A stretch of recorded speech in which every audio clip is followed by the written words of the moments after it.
In your terms VIP कौन? VIP वो जो जनाब वाला गरीबों के कोटे खा जाए बेच बेच के। वीआईपी कौन? वो जो यतीमों की लाशों पे बिल्डिंगें बना दे, वीआईपी है। उसकी हम और आप बहुत इज्जत करते हैं। आइए साहब, आइए साहब, वीआईपी साहब शादी में बुला रहे हैं, मौलाना को छोड़ रहे हैं, उसे बुला रहे हैं। कि कौन साहब आ रहे हैं? तो वो मौलाना को तीजे में बुलाते हैं। तीजे में झूठा वीआईपी नहीं आता। मौलाना साहब आते हैं तीजे में, मौलाना साहब आते हैं 10वें में, मौलाना साहब आते हैं 20वें में, मौलाना साहब मगफिरत की दुआ करने आते हैं 40वें में। और जब बेटे की शादी होती है, बेटी की शादी होती है, जनाब वाला इधर भी बिरयानियों का दौर चल रहा है, उधर भी जनाब वाला सर्दों का दौर चल रहा है, खुशबुएं उड़ रही हैं, फिजाएं महक रही हैं। अब ऐसे आलम में हमने पूछा कौन साहब आ रहे हैं? तो क्या वो विधायक साहब आ रहे हैं, यानी मौलाना साहब गायब। अब वो झूठा वीआईपी, सोकॉल्ड वीआईपी जनाबे वाला, वो याद है वीआईपी साहब आ रहे हैं। जब मगफिरत की जरूरत पड़ी तो मौलाना साहब, बख्शिश की जरूरत पड़ी तो मौलाना साहब। और जनाबे वाला अब इस वक्त को ये समझ रहा है कि अब किसी चीज की जरूरत नहीं। अबे अब भी तो जरूरत है, तेरी इज्जत की हिफाजत की जरूरत है। क्या पता तेरी आबरू की धज्जियां बिखर जाए, क्या तेरा खाना खत्म हो जाए, ऐसा कोई नापाक आदमी आ जाए जिसने एक लुकमा मारा और खाना खत्म हो गया, तेरी इज्जत की धज्जियां बिखर गई। तो जनाबे वाला ऐसे टाइम पे मौलाना को इधर, मौलाना बिस्मिल्लाह पढ़ के खाना है, इंशाअल्लाह इज्जत रहेगी। मगर मौलाना की वहां जरूरत नहीं है। ये लोगों तीजे 10वें 40वें में इमाम को और मौलवियों को अगर बुलाओ तो शादियों के मौकों पर भी, खुशियों के मौकों पर भी, जहां आबरुओं के तहफ़्फ़ुज़ और आबरुओं और इज्जतों की हिफाजत का मसला खड़ा हो, वहां पर भी मौलवियों को बुलाओ और इनसे कहो कि मौलाना साहब दुआए बरकत कर दीजिए। मगफिरत के लिए भी मौलवी और बरकत की दुआ मांगने के लिए भी। तो वीआईपी साहब आ रहे हैं, ये गुंडा वीआईपी, ये दलाल वीआईपी, ये झूठा वीआईपी जनाब वाला, ये वो हैं।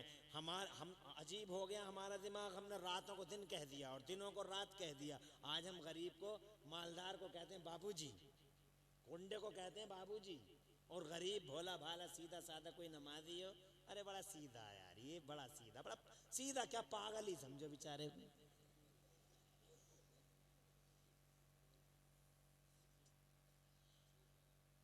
उस लड़की का रिश्ता तक नहीं होता जो लड़की पूरे कपड़े पहनती है,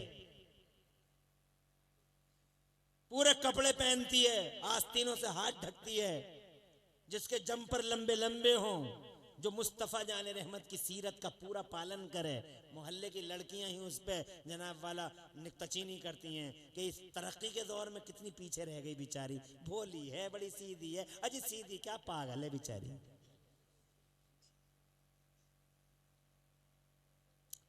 रातों का नाम दिन रख लिया है तुमने, दिनों का रात रख लिया है। तुम्हारी कमखली और मेरी कमखली है।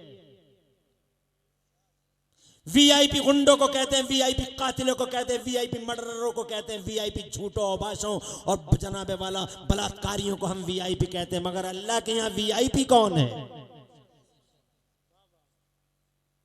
अल्लाह इरशाद फरमाता है कुरान का 26वां पारा, अला इन्ना अकरमकुम इंदल्लाहि अतकाकुम। और लोगों वीआईपी सुनना चाहते हो, वीआईपी कौन है? तो मेरा अल्लाह इरशाद फरमाता बिलाशुबा होशियार, खबरदार, ताकीद पे ताकीद करके मेरा अल्लाह फरमाता है वो लोगों तुम में वीआईपी वो है जिसके दिल में अल्लाह का डर ज्यादा है।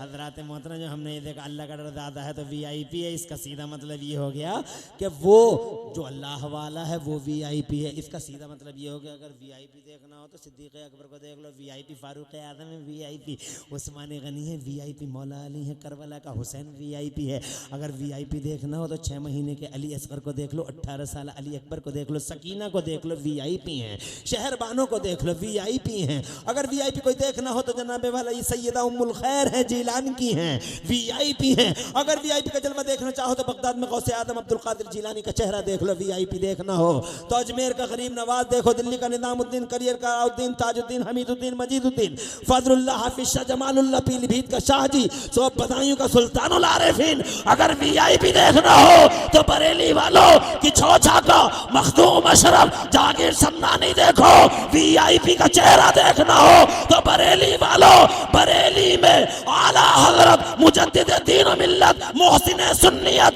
आफत जाने वहाबियत सैयदना व मौलाना कंजुना व दुखरुना लियौमिना व गदना सरकार इमाम अहमद रजा का जलवा देख लो, तुम्हारी समझ में आ जाएगा। नारे तकबीर, नारे रिसालत, नारे गौसियत, मसलके आला हजरत, मसलके आला हजरत फैज़ाने सरकार मुफ्ती आजम हुई, फैज़ाने हुजूर ताजो सरिया, वस्ती वस्ती करया करया, वस्ती वस्ती करया करया, मुफ्ती इमरान हनफी मुरादाबादी सरजमीनी सल्फरा, नारे तकबीर। अल्लाह आबाद रखे आपको, नारों का जवाब देने वालों को सरसद शादाब रखे। ये वीआईपी हैं, मेरा मुफ्ती आजम वीआईपी, मेरा हुज्जतुल इस्लाम वीआईपी जनाब वाला, खुदा की कसम वीआईपी अगर देखना हो तो तुम ज्यादा दूर मत जाओ, ये दादा मियां वीआईपी हैं, वेरी इंपॉर्टेंट पर्सनालिटी है, सारे के सारे वीआईपीज हैं। और वीआईपी देखना हो तो बस पूरी दुनिया में एक है, वीआईपी पूरी दुनिया के पर्दे पे एक है, और वो एक लौता वीआईपी अगर कोई है तो जनाब वाला वो मेरी और तुम्हारी जान, पूरी दुनिया की जान, वजह तख्लीक कायनात, वो रहमत दो आलम नूर मुजस्सम हुजूर अनवर पाकीज़ा रहमत के पूरी दुनिया में रसूल आज़म की हैसियत और रसूल इनकलाब की हैसियत तशरीफ लाने वाले 12 रबीउल अव्वल को पूरी दुनिया की तारीकी चाक करके पूरी दुनिया में उजाला फैलाने वाले आमिना के लाल वीआईपी देखना हो तो मोहम्मदुर रसूलुल्लाह का जलवा देख लो, पूरी दुनिया के लिए very very very important personality अल्लाह ने किसी को डिक्लेयर करके भेजा तो मोहम्मदुर रसूलुल्लाह को डिक्लेयर करके भेजा। जिस दिन वो आए हैं, जिस शान से वो आए हैं उस शान से कोई नहीं है, जिस दिन वो आए हैं उस दिन मेरे अल्लाह ने ऐसे एहतमाम किया जनाब वाला जिब्राइल से फरमाया झंडे लगा दे। किसी की पैदाइश पे झंडे नहीं लगे, झंडे लगे हैं उनकी पैदाइश पे। अल्लाह ने इरशाद फरमाया जिब्राइल, ऐसा वीआईपी है, ओ जिब्राइल एक झंडा जमीन के 0 पॉइंट पे लगा दे, एक झंडा जमीन के 0 पॉइंट पे लगा दे, एक झंडा जमीन के सेंटर काबे की छत पे लगा दे, ताकि जमाने को खबर हो जाए कि गली गलियारों पे राज करने वाले नवाबों की नवाबी का दौर रुखसत हुआ। अब वो सुल्तान आ रहा है, अब वो वीआईपी आ रहा है जिसका राज 10-20 साल नहीं चलेगा, 50-100 साल नहीं चलेगा, सिर्फ एक गली में नहीं चलेगा, एक गलियारे में नहीं चलेगा, एक गांव में नहीं चलेगा, एक खित्ते में नहीं चलेगा, बल्कि अब वो सुल्तान आजम तशरीफ ला रहा है।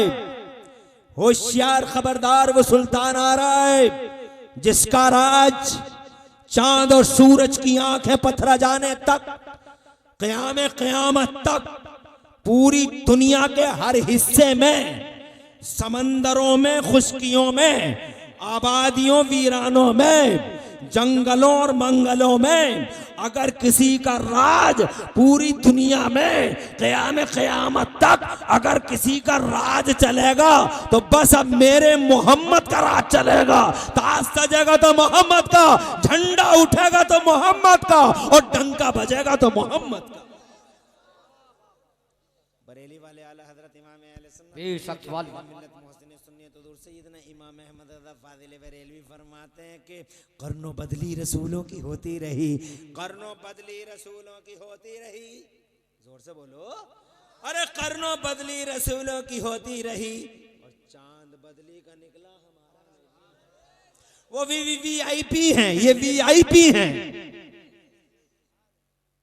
उन्हें अल्लाह ने पूरी दुनिया के ज़िम्मा में इख्तिदार दे के भेजा, उन्होंने जो कह दिया वो हो गया।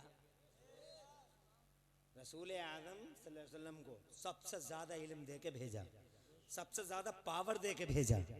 उन्होंने चांद की तरफ उंगली कर दी, 2 टुकड़े हो गया। उन्होंने सूरज की तरफ कई बार उंगली कर दी, सूरज लौट के आ गया। जोर से कहिए। देवबंद और वहाबी जो लोग हैं, सहारनपुर की गलियों में भांग के नशे में चूर मौलवी मुफ्ती मुस्तफा के पावर पे सवालिया निशान मारते हैं, नुक्ताचीनी करते हैं। और जब से सुन लो ये क़यामत है जो टूट रही है, इसी वजह से टूट रही हैं। जब तक मुसलमान नबी के गुलाम थे, जमाने के इमाम थे, दुनिया कांपती थी। खालिद बिन वलीद के नाम से ईरान का बादशाह बेहोश हो गया था। जब एंट्री की खालिद ने उसके देश में इस्लाम का झंडा लेके, तो ईरान का बादशाह जो उस जमाने में सुपर पावर कहला किसरा ईरान, बेहोश हो गया। जब होश में लाया, देखो ऐसी हैबत थी मुसलमानों के, नबी के गुलाम थे ना, वो कोई नाप थोड़ी कर रहे थे, कितना इल्म था, कितना पावर था। अल्लाह इन्हें गारत करे इन जालिमों को, इन्होंने कलमे पढ़ के हुजूर के इल्म को नापा, हुजूर के पावर को नापा, हुजूर की इज्जत को नापा जालिमों ने। वो नबी के गुलाम थे। ईरान का बादशाह बेहोश हो गया था, ऐसी हैबत थी। जब होश में लाया हकीमों ने पानी के छींके मार के, और जब होश में आया, आंखें खुली, तो हकीम बोले क्या हो गया था बादशाह? तो बादशाह ने कहा क्या मेरे मुल्क की बाउंड्रियों में खालिद आ गया? मेरे मुल्क की बाउंड्रियों में खालिद आ गया? तो हकीमों ने कहा किसी ने गलत कह दिया, मिसगाइड कर दिया, खालिद नहीं आया। तो बादशाह बोला झूठ बोल रहे हो तुम, खालिद आ गया। और ये क्या फिर पीछे को गिर गया। क्या हैबत थी यार, ये नबी के गुलाम थे, क्या दबदबा था। फिर पीछे को गिर गया, फिर होश में लाए, बड़ी मुश्किल से पूरा दिन संभाला, होश बेहोशी। जैसे ही उसकी आंखें खुलती तो कोई ना कोई जिक्र खालिद का आया और पीछे गिर गया। वो खालिद। दूसरा दिन निकला, फिर ऐसे ही हुआ। बोले खालिद, बोले नहीं, झूठ है, गलत है। फिर भी बोले तुम झूठ बोल रहे हो, मुझे बेकार है।